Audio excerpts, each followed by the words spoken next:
Hi everybody, Lori here from Mama Elephant.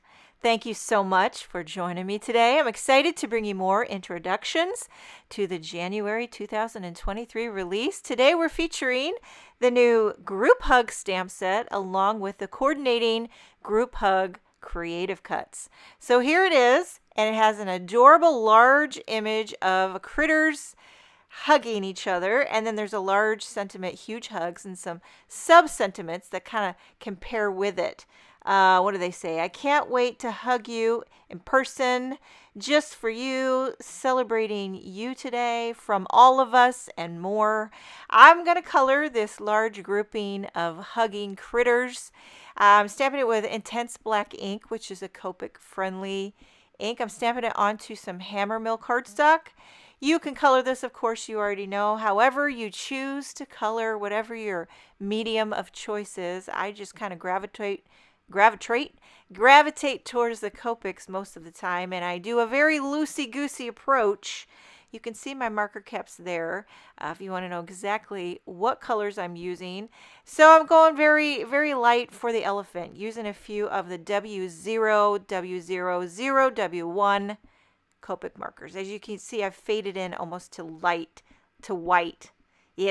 Just no muss, no fuss for the new year. And then you have a big old bear right in the middle. It kind of looks like, well, it could be a big old mama bear, but it could be a big old papa bear, or kind of like a big old grandpa bear. Everybody just loves the bear and just kind of stuck to it. And I love that. It just really gives you the warm fuzzies. You know what I mean? Now, this one here, sometimes I get it wrong with the animals. I won't lie. Sometimes I just completely color them wrong, but I really don't think it matters. You know what I mean? If you want to color a blue critter, you just go right ahead. But I think this is a fox. Sometimes I have been known to get confused with my fox and my raccoons. But because sometimes they kind of look a little similar from the side. But I'm going with fox for this today. It was nice because a big pop of orange there too gives a little pop of color. And then you have what I think is a penguin. Again, just kind of guessing there. And now you see that arm on the side of the penguin. I was like, is that the penguin's wing, or is that the bear's paw coming around the side? See? A lot of things left to interpretation. But I went ahead and colored it all up, and then I'm using that creative cut to cut it out. And then now for the background, I pulled out an oldie but a goodie, one of my favorite. It's the striped diagonal creative cut. Cuts an entire panel, and the outer little frame is like a scallop border, and then all the little diagonals that go in it, I went ahead and cut those with a bunch of different strips of solid color cardstock. So I'm adhering that scallop border onto a white card base, and then I'm just going to pop in all those strips. And I didn't show all that die cutting because, it was a little tedious, but you just cut strips of cardstock and pop them in. And it gives you a really fun, colorful, striped up background. And then I popped on my little group hug image. Now for the sentiment, I'm stamping that larger huge hugs sentiment that's also from the group hug stamp set, using the coordinating creative cut to cut it out. I take it off camera, run it through my die cutting machine, and then I'll just tuck that right in. And this card is finished. I mean, how cute is this?